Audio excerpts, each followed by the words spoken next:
नमस्कार। सितंबर 2021 की 4 कवि गोष्ठी में आप सभी का बहुत-बहुत स्वागत है। मेरे लिए ये हर्ष की बात है कि आज ये 4 कवि गोष्ठी जो है ये 12वीं गोष्ठी है। मतलब मुझे 1 साल हो गया है 4-4 कवियों को सुनते हुए हर महीने और इस 1 साल में मैंने बहुत सारे अच्छे कवियों को सुना है और जो हमारे निरंतर बने हुए श्रोता हैं, जो हमारे कविगण भी रह चुके थे, उनका भी बहुत-बहुत धन्यवाद है। जैसे हमारे बीच में अभी भी नरेंद्र टंडन जी जुड़े हुए हैं, रंजना टंडन जी जुड़ी हुई हैं, राकेश खंडेलवाल जी जुड़े हुए हैं। ये लोग कवि भी हैं, लेकिन हमें हर महीने सुनने आते हैं। इससे बड़े गौरव की बात मेरे लिए बिल्कुल नहीं हो सकती क्योंकि वो एक हिंदी जगत में वॉशिंगटन डीसी में खासकर बहुत बड़े हस्ताक्षर हैं और उनका जो बल है, जो उनका प्रोत्साहन है, वो मुझे आगे बढ़ने के लिए और ऐसी निरंतर गोष्ठियाँ करने के लिए प्रेरित करता है। आज हमारे बीच में अभी तक 3 ही कवि जुड़ पाए हैं, जो हैं वॉशिंगटन डीसी के हमारे बहुत प्रिय अग्रज सुमन वरदान जी, डॉक्टर सुमन वरदान जी और अब की बार पहली बार कनाडा से हमारे बीच में 2 कवियत्रियाँ जुड़ रही हैं, आशा बर्मन जी और पूनम चंद्रा मनु जी। वो मनु नाम से ही लिखती हैं और जो हमारे चौथे कवि हैं आज के, उनका नाम है यूसुफ खुर्रम जी।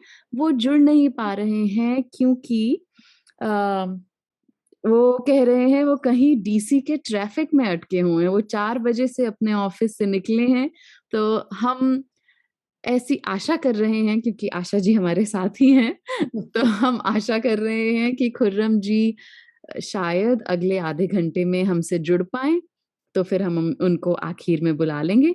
नहीं तो कोई बात नहीं, जैसा बार-बार हमारे हिंदी में और हर जगह अंग्रेजी के भी साहित्यकार कह गए हैं, the show must go on, तो we will keep on going. आप सभी का बहुत-बहुत स्वागत है और सबसे पहले मैं बुलाना चाहूँगी बिना किसी विलंब के डॉक्टर सुमन वरदान जी को। डॉक्टर सुमन वरदान जी हम सभी जानते हैं कि पेशे से कार्डियोलॉजिस्ट हैं, लेकिन लोगों के दिलों का इलाज करते हैं पर खुद दिल से कवि हैं। और कवि हृदय हमारे सुमन वरदान जी, जैसा उनका नाम है पुष्प की तरह, वैसे ही उनका हृदय भी है और वो सभी की सहायता के लिए, सभी के लिए हमेशा उपस्थित रहते हैं। और मैं बार-बार आज हमारी कैनेडियन कवियत्रियों को बताना चाहूँगी कि बिल्कुल उनके कनाडा के परिवार की तरह हमारा भी यहाँ पर एक बहुत अच्छा परिवार है और उस परिवार के सबसे अ, अग्रज और हमारे सदस्य सुमन जी, मैं आपका स्वागत करती हूँ। आपने मुझको सबसे पहले आज्ञा दी कि मैं इस कवि सम्मेलन की शुरुआत कर पाऊं। अब देखिए आपको क्या क्या पसंद आएगा इसमें। एक बहुत पुरानी कविता है, बादल बिजली संवाद। एक भोर बिजली ने पूछा, कहाँ रात भर बरसे बादल। एक भोर बिजली ने पूछा, कहाँ रात भर बरसे बादल। गरज तरज तुम उमड़ घुमड़ कर जब निकले थे घर से बादल। किसकी कितनी प्यास बुझाई, किसका किसका जी हुलसाया। मुझको तो तुमने अपनी करनी से कुटिल सदा मुझको झुलसाया। किसके किसके गले लगे तुम, किसका किसका मन बहलाया। कैसे मिले बताओ किससे, किन फुहियों में तन नहलाया।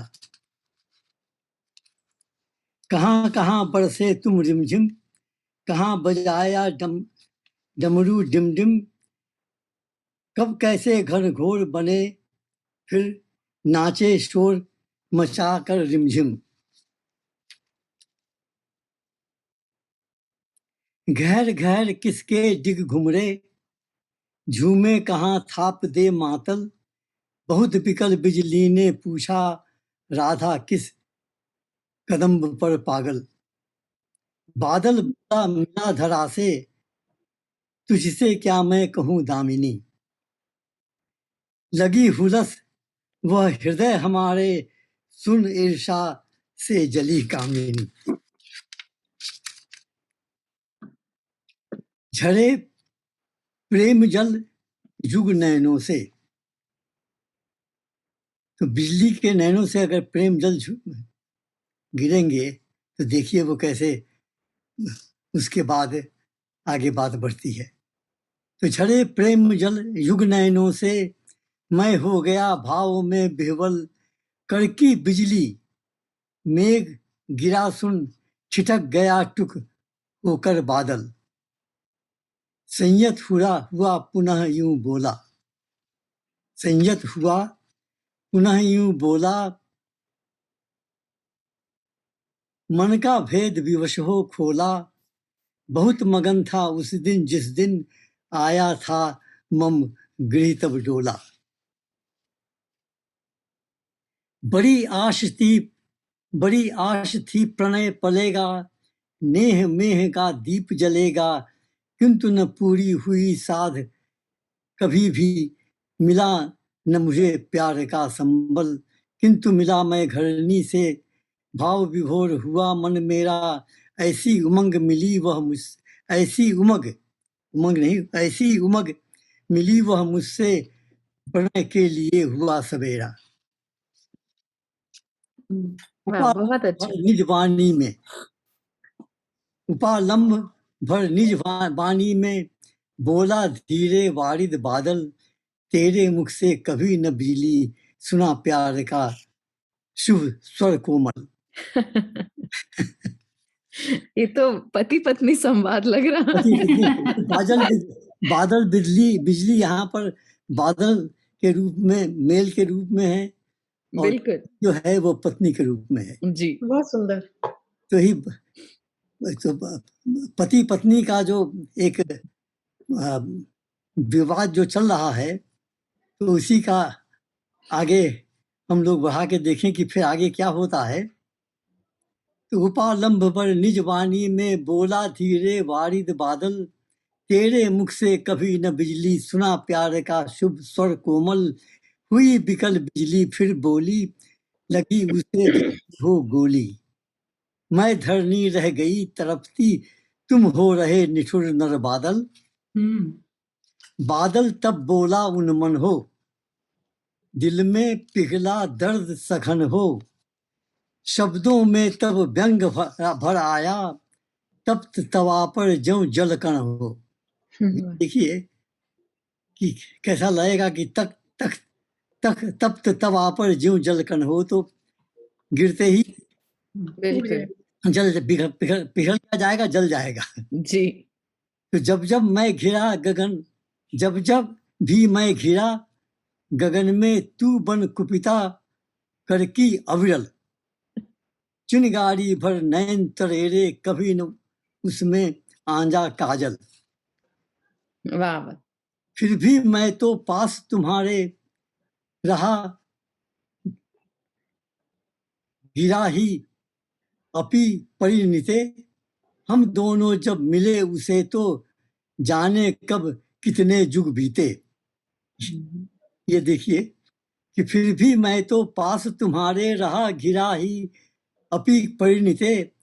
हम दोनों जब मिले उसे, तो जाने कितने जुग बीते। मैं न कभी पिछला निज पथ से, जब तक तुमने किया न घायल।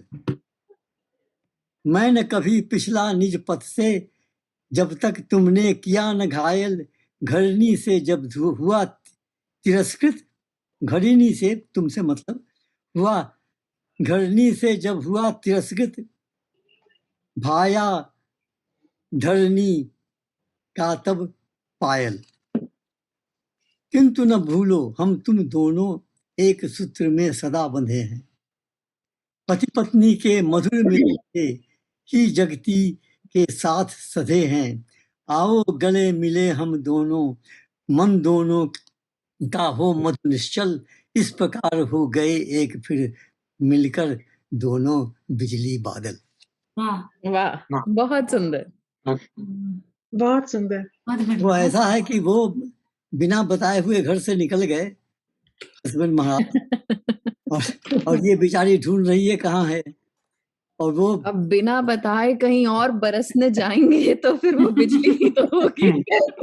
वो तो उनका कहना था। अब असली बात क्या है ये तो आप सबों की की सोच में है कि कहाँ कहाँ भाव, कहाँ कहाँ दिमाग उड़ के फिसल जाता है। बिल्कुल जी। आप एक और कविता सुना सकते हैं सुमन जी। एक और कविता सुना दें, या अगर बीच में बुलाएंगे तो वो भी कर सकते हैं। जी नहीं नहीं, आप सुना दें एक और। मैं सुना ही देता हूँ फिर। जी, जब कवि को मौका मिले तो छोड़ना नहीं चाहिए। बिल्कुल नहीं। बिल्कुल। नहीं, जब कवि को मौका मिले तो कवि तो नहीं छोड़ता है, लेकिन कभी कभी जो श्रोता लोग हैं वो छूट के बाहर निकल जाते हैं। अब 3 तो श्रोता है। अगर उनको अच्छा नहीं लगे तो। ऐसा है सुमन जी हाँ जी, कि लोग समझे या ना समझे, हाँ जी। वक्त चाहे या ना चाहे, आ गए हैं हम यहाँ तो गीत गाकर ही हटेंगे। वाह वाह। इतनी वाह, वाह। सुंदर बात, बहुत वाह। बहुत बहुत बढ़िया, बहुत ही सुंदर। अच्छा, अब ये जो है, बहुत बढ़िया। ये मैं आप इसको ध्यान से सुने जी तो शायद इसमें कुछ सवाल जवाब बाद में भी हो सकता है। जी। अचानक आकर मुझसे इठलाता हुआ एक पंछी बोला। यह तुकांत है एक तरह से। तो अचानक आकर मुझसे इठलाता हुआ एक पंछी बोला, ईश्वर ने मानव को तो उत्तम ज्ञान से तोला। ऊपर हो तुम सब जीवों के, ऊपर हो तुम सब जीवों में ऋषि तुल अनमोल, एक अकेली जात अनोखी, ऐसी क्या मजबूरी तुमको ओट रहे होठों की शोखी, और सताकर कमजोरों को अंग तुम्हारा खिल जाता है, अतः तुम्हें क्या मिल जाता है। कहा मैंने भी कि कहो खग आज संपूर्ण गर्व से, कहा मैंने भी कहो खग आज संपूर्ण गर्व से, कि हर अवाम में भी घर तुम्हारा बड़े मजे से चल रहा है। छोटी सी टहनी के सिरे की, इसको आप समझिए कि ये कवि और पंछी संवाद है। जी। तो कहा मैंने कि कहो खग आज संपूर्ण गर्व से, कि हर अवाम में भी घर तुम्हारा बड़े मजे से चल रहा है। छोटी सी टहनी के सिरे की जगह में बिना किसी झगड़े के, ना ही किसी टकराव के, पूरा कुनबा पल रहा है।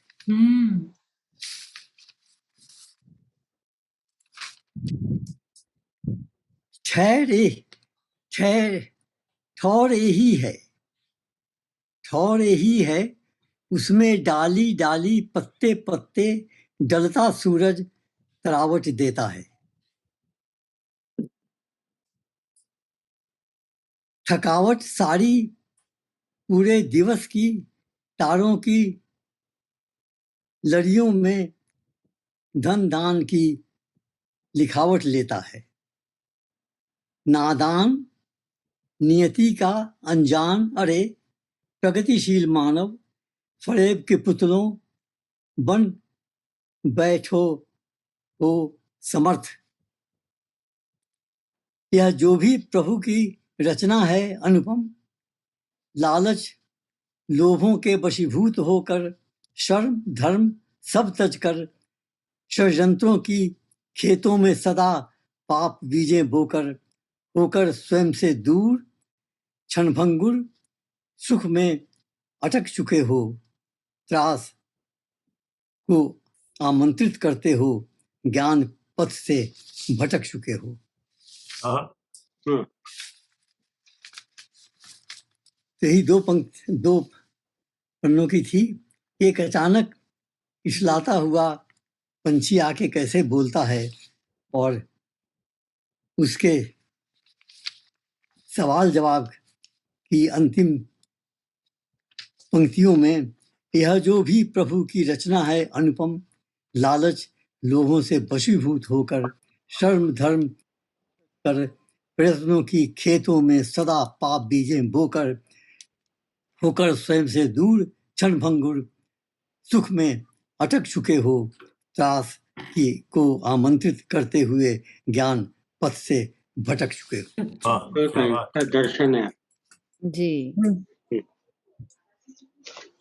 मेरा दोनों बिल्कुल ठीक कहा ये राकेश जी समर्पित ने था। कि दर्शन की बात कर दी आपने, बहुत गहरी सोचने के लिए। ये रात भर सोचता रहा मैं। अब इसमें उम्र में सोचना बंद करिए। अब अगले संवाद में सोचेंगे। धन्यवाद। जी, बहुत बहुत धन्यवाद। ये थे हमारे अपने सुमन वरदान जी। सुमन वरदान जी पहले उनको लगता रहा वो इस कार्यक्रम में शामिल नहीं हो पाए क्योंकि उनके लिए ये समय सूटेबल नहीं था, पर उन्होंने शायद हमारा पिछली बार का कार्यक्रम अटेंड किया और उन्हें लगा अरे नहीं हो तो यहाँ पे आ सकते हैं। तो इसलिए सुमन जी आपका बहुत बहुत धन्यवाद जो आपने हमें समय दिया। और अब बिना किसी देर के मैं बुलाना चाहूंगी हमारे बीच, पहली बार हमारे बीच कनाडा से एक कोई भी कवियत्री आई हैं, एक नहीं दो आई हैं, और दोनों ही हिंदी राइटर गिल्ड की सदस्य हैं और वहाँ पे बहुत सारे काम कर रही हैं। आशा जी जो हैं वो कहती हैं कि बचपन से उनको हिंदी कविता का, साहित्य का बहुत ज्यादा प्रेम था, इसीलिए उन्होंने लिखना बहुत छोटी उम्र में ही शुरू कर दिया था। वैसे कविता मुख्य रूप से लिखती हैं, लेकिन साथ में गीत, नाटक, कहानी ये सब भी लिखती रहती हैं और कई पत्र पत्रिकाओं में छपती रहती हैं। तो आशा जी आपका बहुत बहुत स्वागत है, आइए और हमें अपनी कविताएं सुनाइए।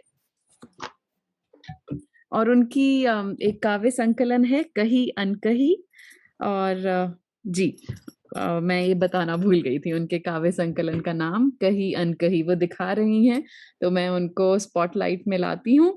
और जी सबको नमस्कार, सारे श्रोताओं को। और आस्था बहुत ही सचमुच जैसा सुना था कि अपनेपन से भरा ये कार्यक्रम है और बहुत अच्छा लग रहा है। धन्यवाद। तो और ये तुमको बहुत-बहुत बधाई कि इतने 1 साल पूरा हो गया जी इस कार्यक्रम के लिए, और ये बहुत अच्छी बात है। ऐसा लगता है कि अब नई पीढ़ी, माने हमारे आगे वाली पीढ़ी भी हिंदी का कार्य कर रही है, ये मेरे लिए बहुत खुशी की बात है। धन्यवाद। तो मैं अपनी कुछ कविताएँ पढ़ती हूँ। सबसे पहले एक कविता, ये मेरे मन के बहुत निकट है, तो ये अपनेपन के वातावरण में सुनाने लायक है। तो ये ऐसी कविता है कि जब मेरी माँ का अचानक स्वर्गवास हो गया हार्ट फेल से, ये उन दिनों की बात है जब इंटरनेट, फ़ोन ये सब नहीं था, और हम लोग रोज़-रोज़ ना ऑफ़िस से आके देखते थे कि चिट्ठी आई कि नहीं। वे नीले लिफ़ाफ़े की हम लोग इतनी इंतज़ारी करते थे। तो जब उनके जाने के बाद अचानक वो चिट्ठी आनी बंद हो गई, तब कैसा मन में प्रभाव पड़ा, ये उसकी कहानी इस कविता में है। वाह, बहुत सुंदर। इसका शीर्षक है वे पत्र। शाम के थके हारे मेल बॉक्स की ओर बढ़ते पग सहसा रुक जाते हैं। शाम के थके हारे मेल बॉक्स की ओर बढ़ते पग सहसा रुक जाते हैं। इसलिए नहीं कि उनमें लिफाफे नहीं हैं, बल्कि इसलिए कि उनमें अनचाहे बिल हैं, सांस्कृतिक सूचनाएं हैं, सेल के विविध कागज भी हैं। केवल वे नीले लिफाफे नहीं जिन्हें देखने मेरी आंखें तरस गई हैं। वाह! माँ बहुत के लिखे हुए नीले अंतर्देशीय पत्र, माँ के लिखे हुए नीले अंतर्देशीय पत्र, जिनमें होता था विस्तृत वर्णन, किसी का जन्म, किसी का मुंडन, किसी का विवाह, किसी का उपनयन, जिनमें अक्षर और शब्द ही नहीं, गंध थी स्वदेश की, जिसमें अक्षर व शब्द ही नहीं, गंध थी स्वदेश की, अल्प समय को ही सही, भुला देती थी दूरी विदेश की। वे वाह! पत्र, जिनमें अब तक न आने की थी प्यार भरी फटकार, जिनको पढ़ा कई-कई बार, क्योंकि दृष्टि की तरलता करती धूमिल पत्र का प्रवाह। वे पत्र जो स्वयं हो जाते शेष, पर बहुत कुछ कहना सुनना रह जाता शेष। वे पत्र जो स्वयं हो जाते शेष, पर बहुत कुछ कहना सुनना रह जाता शेष। वे पत्र जिन्होंने मुझे दूर रहते हुए भी सगे संबंधियों से, पास पड़ोसियों से संबंधों की अनेक कड़ियों में जोड़ रखा था। वे कड़ियां अब गई हैं बिखर, वे कड़ियां अब गई हैं बिखर, पत्रों की प्रतीक्षा हो रही क्षीणतर। अब मुझे अब मुझे उन्हीं उपेक्षित कागज के पुलिंदों को उठाना है। अब मुझे उन्हीं उपेक्षित कागज के पुलिंदों को उठाना है और बिलों का भुगतान करके सेल के कागजों से ही दिल बहलाना है। सेल के कागजों से ही दिल बहुत बहलाना है। सुंदर, वाह! बहुत बहुत बढ़िया। सुंदर, वाह क्या बहुत बात, सुंदर। बहुत खूब, बहुत सुंदर। धन्यवाद। बहुत खूब। एक बात मैं कहना चाहूंगी कि इस कविता को लिखने के बाद ना मेरे मन की वो पीड़ा कम हुई, तो बिल्कुल, इसलिए लिखना अपने आप में भी एक थेरेपी तो है। बहुत सुंदर। बिल्कुल। अब एक दूसरी कविता जो कि हमारी प्रिय शैलजा जी को बहुत प्रिय है, तो ये इसका शीर्षक है आकांक्षा। जैसे हम लोग अपने जीवन के कार्यकलाप के साथ अन्य कार्य भी करना चाहते हैं, तो कई बार क्या होता है, हम लोग अपना दायरा बहुत बढ़ा लेते हैं। तो ये उसके ऊपर है, फिर कैसा लगता है। आकांक्षा। थक चले हैं पाँव, बाहें मांगती है अब सहारा।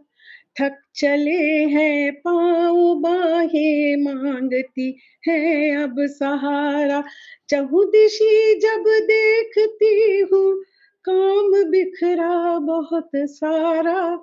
थक चले हैं पाँव, बाहें मांगती है अब सहारा।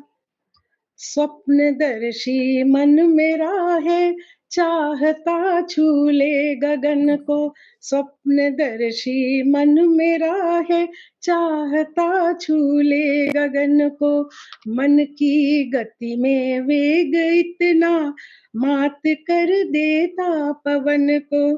क्लांत है शरीर पर, मन है अभी तक नहीं हारा। थक चले हैं पाँव, बाहें मांगती है अब सहारा। हाँ। जो जिया अब तक है जीवन मात्र, अपने ही जिया है। अमृत मिला चाहे गरल, अपने निमित्त मैंने पिया है। कर सकूं इससे पृथक कुछ, कर सकूं इससे पृथक कुछ, बदल कर जीवन की धारा। थक चले हैं पाँव, बाहें मांगती हैं अब सहारा। कुछ नया करने की मन में कामना मेरी प्रबल है। कुछ नया करने की मन में कामना मेरी प्रबल है। अर्थ मैं कुछ कर सकूं, यह भावना मेरी सबल है।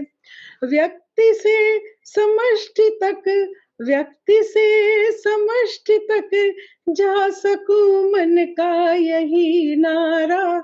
थक चले हैं पाँव, बाहें मांगती है अब सहारा। अंतिम पंक्तियां। लालिमा प्राची में है, बादल घनेरे छट रहे हैं। लालिमा प्राची में है बादल, घनेरे छट रहे हैं, अस्पष्टता और दुविधा के कुहासे घट रहे हैं। किरण लेकर आस की, किरण लेकर आस की, चमका कहीं पर कोई तारा, वाह, तक चले बहुत हैं सुंदर। पाँव, बाहें मांगती है अब सहारा, बहुत सुंदर, बहुत सुंदर, मांगती बहुत है बढ़िया। अब सहारा। धन्यवाद। बहुत बहुत बढ़िया बहुत कृष्णा जी। धन्यवाद शैलजा जी का। बहुत उन्होंने आपको कहा कि ये कविता सुनाएं, और मैं बताना भूल गई थी कि हमें ये जो 2 आज की कवित्रियां मिली हैं, वो शैलजा सक्सेना, जो हिंदी जगत में उनका बहुत बड़ा नाम है और कनाडा में रहती हैं, उन्होंने ही इन दोनों के मुझे फ़ोन नंबर दिए और इनसे संपर्क कराया। तो शैलजा जी का धन्यवाद। और आशा जी, अगर आप एक छोटी-सी और कविता सुनाना चाहें तो सुना सकती हैं।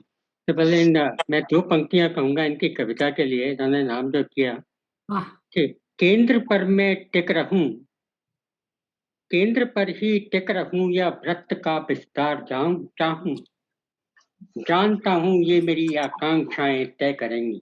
वाह, बहुत वाह! सुंदर, बहुत सुंदर। धन्यवाद। बहुत चलिए, सुंदर। बहुत बढ़िया। वाह जी वाह। अब जो एक कविता आपके सामने मैं,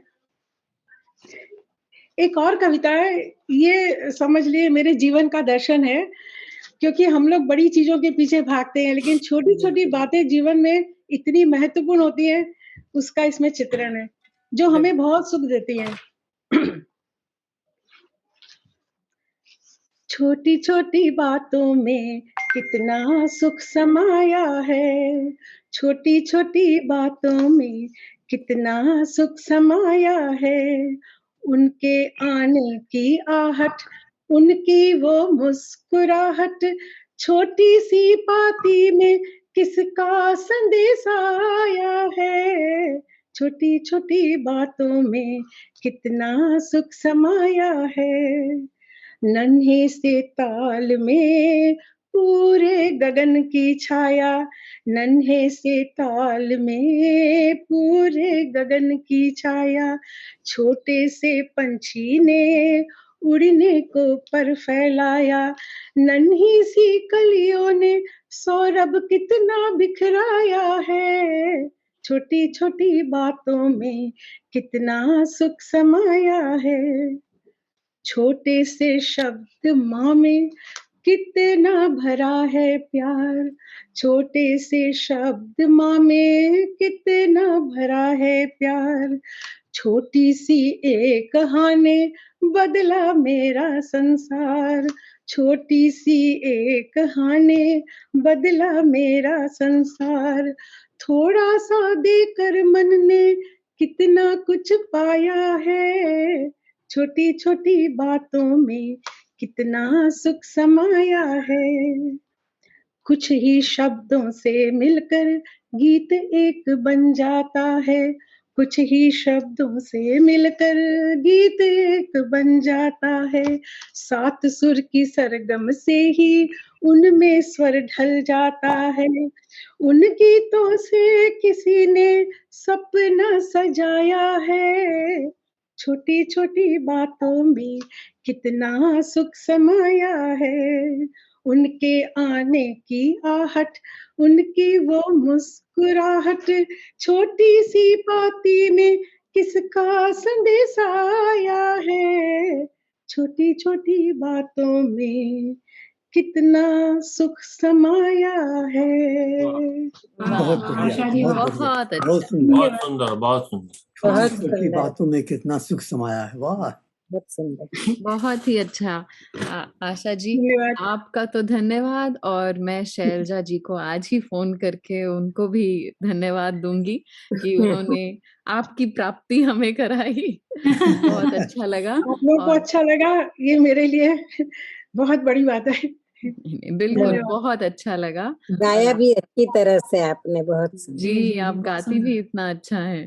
धन्यवाद। एक बात मैं जोड़ना चाहूंगी जाने के पहले, जी। कि मुझे कविता का प्रेम अपने पिताजी से मिला है।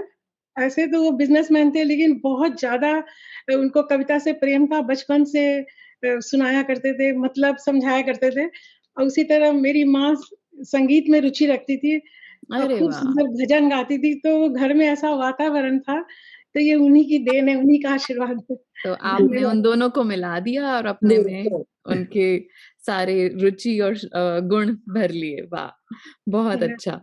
और अब मैं बुलाना चाहूँगी हमारी कनाडा से ही उपस्थित दूसरी कवयित्री।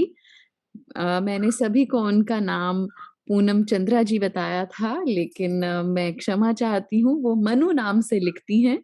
तो पूनम चंद्रा मनु, मनु जी का बहुत-बहुत स्वागत है।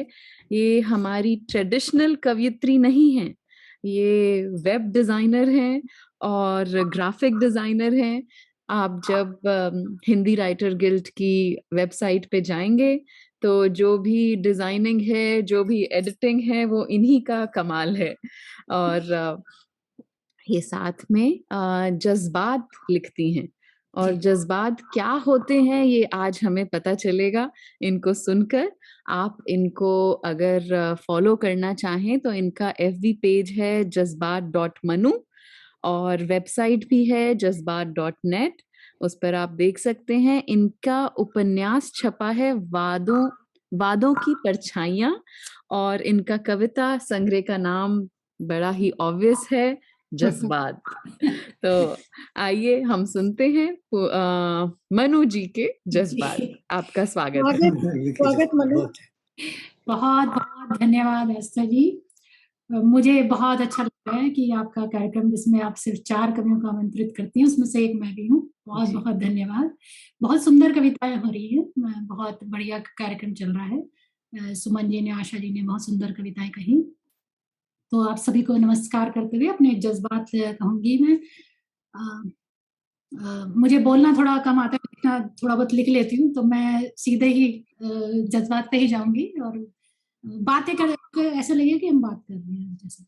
बिल्कुल। तो पहला जज्बात अभी मैंने हाल ही में लिखा है, अभी तक शेयर नहीं किया कहीं पे, मैंने फेसबुक वगैरह पे। तो कुछ लोग अपनी अहमियत बनाने के लिए खामोश हो जाते हैं, तो उसी पर ये जज्बात मैंने लिखा है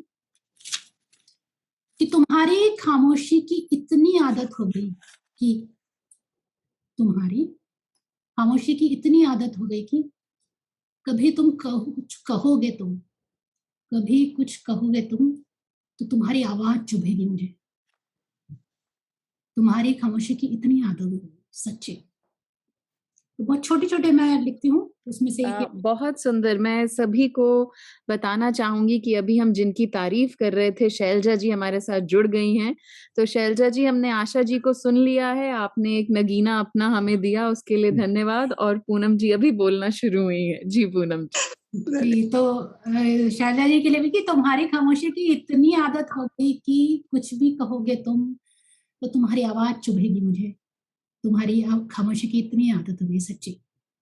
वाह वाह। तो एक मोड़ ऐसा था मेरी जिंदगी में जब हम सिर्फ वादे बांध रहे थे एक दूसरे के साथ, वादे बांध रहे होते। वादों की कितनी गिरह बांधी थी उस वक्त पर, कितनी वादों की कितनी गिरह बांधी थी उस वक्त पर। कितने सारे वादे थे ना हमारे पास एक दूसरे के लिए।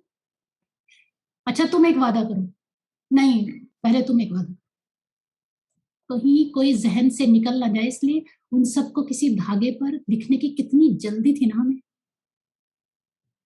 मिलकर ही खरीदा था वो रंगों भरा सिरा, याद है? रंग तुम्हारी पसंद का था। एक एक गिरह पर उस बहते वक्त को बांध दिया हमने। वाह। एक एक गिरह पर उस बहते वक्त को बांध दिया था हमने। उस वक्त सच्चे थे हम, उस वक्त सच्चे थे हम, तो बंध कर भी सांसें ले रहे थे ये। तुम्हारी बेरुखी ने ऐसा तोड़ा कि बहुत कोशिश की मैंने इन्हें जिंदा रखने की, लेकिन एक एक करके सबने ही दम तोड़ दिया। जाने मैं कैसे जिंदा हूँ, बहुत बढ़िया, बहुत सुंदर। वादों की कितनी गहरे गिरह बनाई थी हमने। तो कुछ ऐसा ही मैंने अपने उपन्यास में भी, वादों की परछाई में भी कुछ लाइनें ऐसी लिखी हैं, तो मैं उम्मीद करती हूँ कि पसंद आएगी। कि तुम बिल्कुल। वादों की परछाइयां मेरे लिए राहें बनती चली गई। परछाई राहें राह की तरह दिखती है, अगर आप ध्यान दें तो तुमसे किए वादों की परछाइयां मेरे लिए राहें बनती चली गई। उन वादों की घेरे बांध ली थी मैंने, बस उन्हीं को थाम कर इस जिंदगी की रस्सी पर संभल कर चलते हुए यहाँ तक पहुंची हूँ। अपने इस प्यार को पूजा बनाने के लिए आहुति तो देनी ही थी। बहुत बढ़िया, जी बहुत बढ़िया। जी, एक डायलॉग है उसका जो मैंने यहाँ पे पढ़ा है। मैं आज, क्योंकि आस्था जी, मैंने आज तो बस मैं जज्बाती लेके आई हूँ और मैं कोई कविता लेके तो आप मुझे झेल लीजिए। कोई बात नहीं, बहुत डिफरेंट शेड है, हम एंजॉय कर रहे हैं। जी, धन्यवाद, बहुत बहुत धन्यवाद जी। मेरी खामोशी पे थोड़ा ज्यादा ही मैंने लिखा है। बस मुझे डर लग रहा है आपकी आंखों में देखने से, क्योंकि ऐसा लग रहा है कि आपको देख के लगेगा अरे मैंने कुछ गुनाह कर दिया। नहीं, मैं आप उसी जगह इतने पहुंच के जज्बात फिर से के साथ पढ़ रही हैं। जी, मैं वहीं पे पहुंच के पढ़ रही हूँ। मैं सच में वहीं पहुंच गई हूँ जहाँ पे जिस माहौल में मैंने लिखा है, जिस तरह की बिल्कुल, नहीं, बहुत अच्छा लग रहा है, सुनाए। तो एक और जज्बात पेश है इसमें, ये मैंने कभी शेयर नहीं किया, मैं जैसे पहले कह रही हूँ कि मैं यहाँ पहली बार पढ़ रही हूँ। तो गौर दीजिएगा थोड़ा सा कि खामोशियों की आवाजें इतनी तेज क्यों होती है। हाँ, क्या वाह वाह, खामोशियों की आवाजें इतनी तेज क्यों होती हैं। मेरी तन्हाई के पास तेरा ख्याल ठहरा क्यों होता है। मेरी तन्हाई के पास तेरा ख्याल ठहरा क्यों होता है। मेरी जिंदगी की किताब के हर पन्ने पर क्यों लिखा है तेरा नाम नंबरों की तरह। मेरी जिंदगी की किताब के हर पन्ने पर क्यों लिखा है तेरा नाम नंबरों की तरह। पढ़ना चाहूं जब भी उसे, उस किताब का हर लफ्ज सहरा क्यों होता है। वाह वाह, बहुत बढ़िया, बहुत अच्छे। पढ़ना चाहूं जब भी उसे, 7 बजे। किताब का हर लफ्ज सहरा क्यों होता है। थोड़ा सा गौर। तेरे साथ बीता दिन सर्दियों के दिन सा क्यों होता है सिकड़ा हुआ। तेरे साथ बीता दिन सर्दियों के दिन सा क्यों होता है सिकड़ा हुआ। तेरे जाते ही वही दिन गर्मी की दोपहर सा गहरा क्यों होता है। तेरे जाते ही वही दिन गर्मी की दोपहर सा गहरा क्यों होता है। मेरी रात के सिरहाने पर तेरी सिलवटें क्यों होती हैं। मेरी रात के सिरहाने पर तेरी सिलवटें क्यों होती हैं। मेरी सुबहों पर तेरा पहरा क्यों होता है। मेरी रात के सिरहाने पर क्यों होती है सिलवटें तेरी। मेरी सुबह पर तेरा पहरा क्यों होता है। बारिशों की चाप में तेरी आवाज क्यों होती है। आवाज, धन्यवाद, शुक्रिया। बारिशों की आवाज में, बारिशों के चाप में तेरी आवाज क्यों होती है। कोई भी वादी हो उस पर तेरा कोहरा क्यों होता है।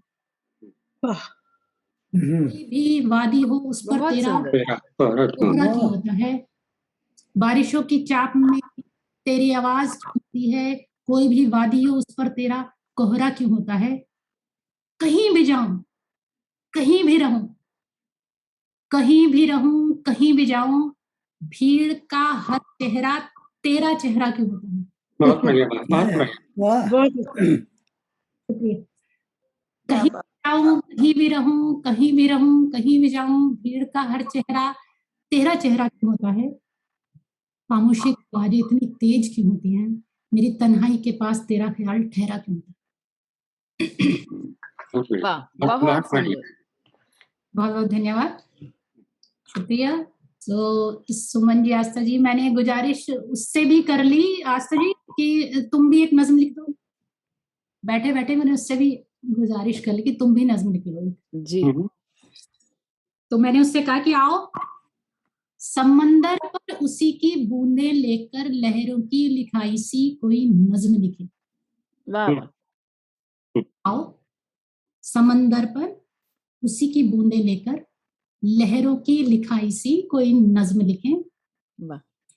गर रात की दस्तक पर नज्म सिमटे भी तो, गर रात की दस्तक पर नज्म सिमटे भी तो, सुबह की आवाज पर किनारों तक बिखर जाए। हाँ हाँ, बहुत वाह बढ़िया। बहुत अच्छे। गर रात की दस्तक पर नज्म सिमटे भी तो, सुबह की आवाज पर किनारों तक बिखर जाए। तुम नीला समंदर लेना, मैंने हरा चुन लिया है। वाह वाह।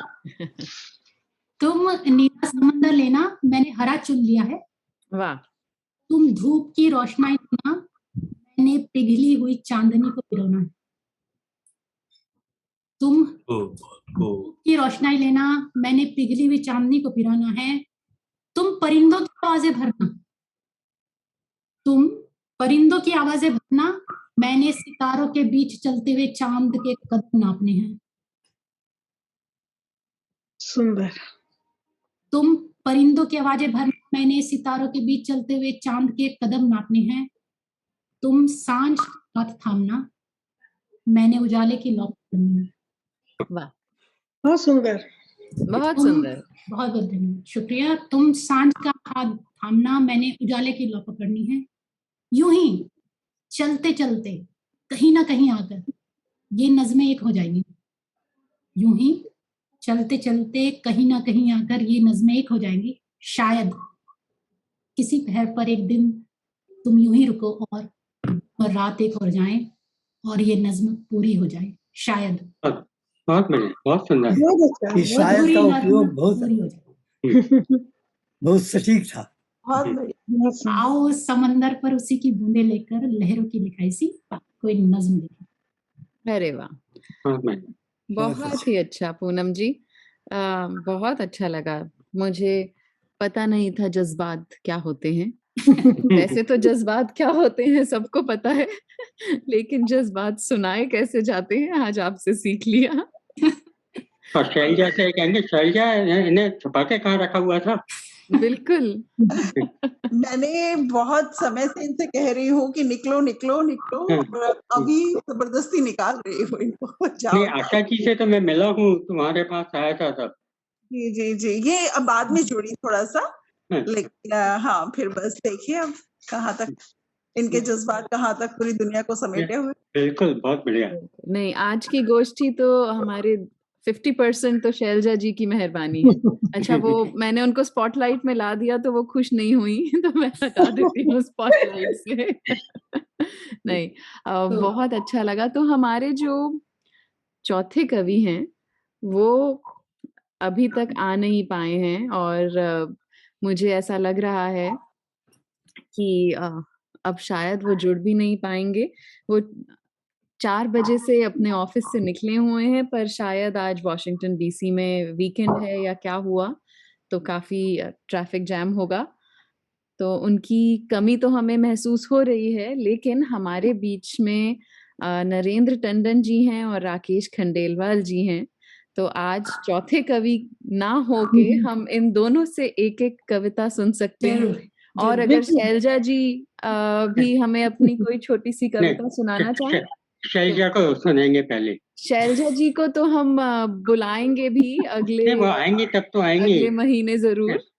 यहाँ ये अग्रज आज का में कुछ व्यस्तताएं थी, इसी कारण से आस्था से मैं कह नहीं पाई थी कि भाई जुड़ नहीं पाऊंगी, कहा था मैंने आस्था से, और लेकिन थोड़ा सा सुनने के लिए बीच में से कहीं जुड़ गई हूँ थोड़ा, लेकिन आप सुनने की इच्छा है, आप जरूर पढ़िए, जरूर पढ़िए। तो मैं आज बिना किसी पहले सूचना दिए हुए राकेश जी और नरेंद्र जी को बुला रही हूँ। तो नरेंद्र जी, मैं आपको पहले बुलाती हूँ क्योंकि अब राकेश जी ने एक कस्टम बना दिया है कि वो एंड में 4 जो कवि आते हैं उन पे भी कविता सुनाते हैं, तो उनको मैं आखिर में ही बुलाऊंगी। तो टंडन जी, आपका बहुत बहुत स्वागत है। हम तो सब जानते ही हैं आपको। नहीं, मैं अभी बात जज्बात की चली जी, तो सबसे पहला जज्बात जो मेरे आमद हुई थी, जिसकी मुझे आज से करीब 52-53 साल पहले, वो मैं आपसे शेयर करना चाहूंगा कि वक्त चाहिए एहसास चाहिए, जज्बात चाहिए खुदा को समझने के लिए। वाह वाह वाह वाह वाह वाह। वक्त चाहिए, एहसास चाहिए, जज्बात चाहिए खुदा को समझने के लिए। वक्त भी था, एहसासात भी थे और जज्बातों की तो कमी ही न थी। खुदा को तो क्या हम खुद ही को न समझ सके साहिल। खुदा को क्या हम खुद ही को न समझ सके। बहुत बहुत शुक्रिया। बहुत अच्छे। बहुत बढ़िया। खुदा तो दूर की बात है। वाह वाह ऐसे छोटा छोटा एक और हो जाए। छोटा छोटा एक हो जाए तो मैं आपको सोच रहा हूं मैं, एक कथा है 4 पंक्तियों की जो रचना होती है उसे कथा कहते हैं, जनरली रुबाई भी कहते हैं, लेकिन मेरी इतनी हिम्मत नहीं है कि मैं रुबाई कह सकूं। कि रहे जीस्त यानी कि जीवन मार्ग, रहे जीस्त में जब कोई मोड़ आता है, तेरी जुल्फ का हर खम याद आता है।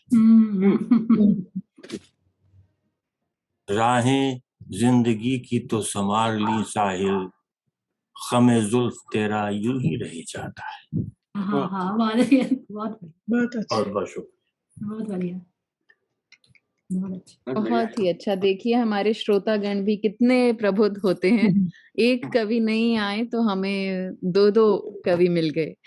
राकेश जी अब आपका स्वागत है। बहुत बहुत धन्यवाद टंडन जी, बिना बताए हमने आपको ऐसे ही बुला लिया।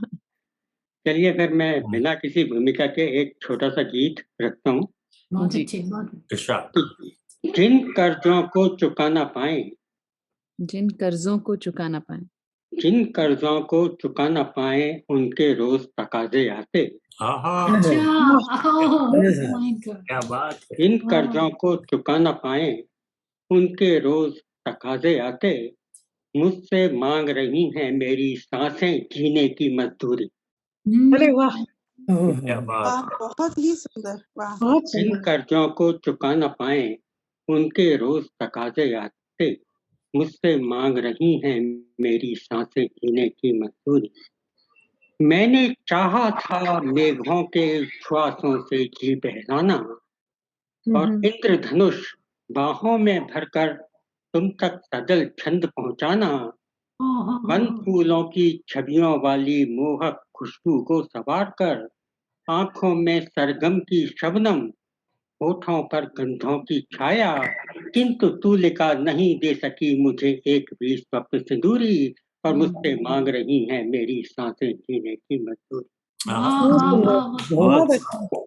बहुत इस सीपी आंखों से है, सीपी रिक्त रही आंसू की बूंदें तिरती रही अभागन।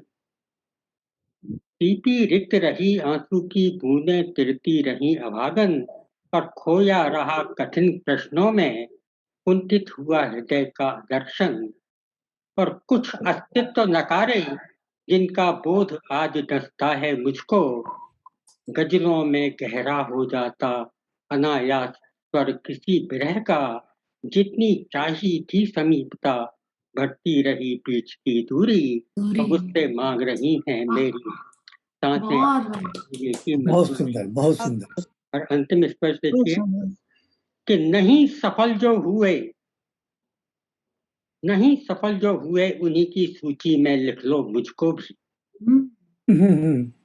नहीं सफल जो हुए उन्हीं की सूची में लिख लो मुझको भी, पर की कब स्वीकार पराजय, पर की कब स्वीकार पराजय, क्या कुछ हो जाता मन को भी।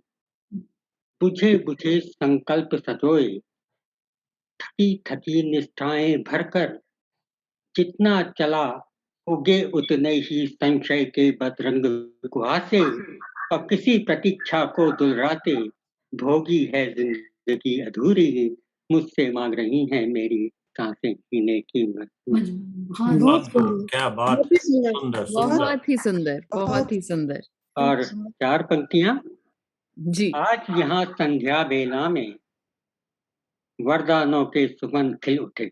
आहा। अभी तो एक ही वरदान है यहाँ। आज यहाँ संध्या बेला में वरदानों के सुगंध खिल उठे और पूनम की अगवानी करने आशा संध्या दीप जलाए। वाह बहुत सुंदर। आपकी आशु कविता, वाह। और खुर्रम फंसे हुए ट्रैफिक में कविता में आस्था रहेगी। अरे और नबल प्रयासों की यह श्रृंखला लगातार ही चलती जाए। बहुत बहुत ही सुंदर, बहुत बढ़िया, बहुत सुंदर। वाह। ये राकेश जी का गुण है, ये फ्रिज वाली कविता मेरे पास जब अभी चाहो भी आपसे रखी है। सुन लो। बहुत जी। बढ़िया। तो ये एक तरह से राकेश जी ने हमारे कार्यक्रम का एक फॉर्मेट ही बना दिया है। पिछले 3-4 बार से ऐसा हो रहा है कि अंत में मेरे बोलने लायक कुछ रहता ही नहीं है, क्योंकि राकेश जी इतना अच्छी तरह से एक कविता में सबके नाम संजो देते हैं और लगता है कि बस हमारा जो काव्य गोष्ठी थी वो सफल हो गई। तो आज मैं फिर से बताना चाहूंगी कि 4 कवि गोष्ठी पिछले साल अक्टूबर से शुरू हुई थी, तो ये इसका 12वां महीना है, 1 साल हो गया है। खुर्रम जी नहीं आ पाए, तो इसलिए आज जो हमारे साथ 3 कवि जुड़े थे, लेकिन 2 और कवि जुड़े, नरेंद्र जी और राकेश जी, उनका विशेष रूप से धन्यवाद। और जो हमें सुनने आए, चारुलता जी, शैलजा जी कनाडा से, पुष्पा दशोत्तर जी, रंजना टंडन जी, उनका भी बहुत बहुत धन्यवाद। आप सभी का यूं ही सहयोग मिलता रहे और हम हर महीने किन्हीं 4 कवियों को लाते रहें। अब कनाडा हमसे जुड़ गया है, तो हम आशा करते हैं कि कनाडा के और कवि भी हमसे जुड़ते रहेंगे इस 4 कवि गोष्ठी में। और बहुत अच्छा लगा हर बार की तरह इतने अच्छी कविताएं, गीत, जज्बात सुनकर। आप सभी का पुनः बहुत बहुत धन्यवाद। फिर से मिलेंगे अक्टूबर की 4 कवि गोष्ठी में।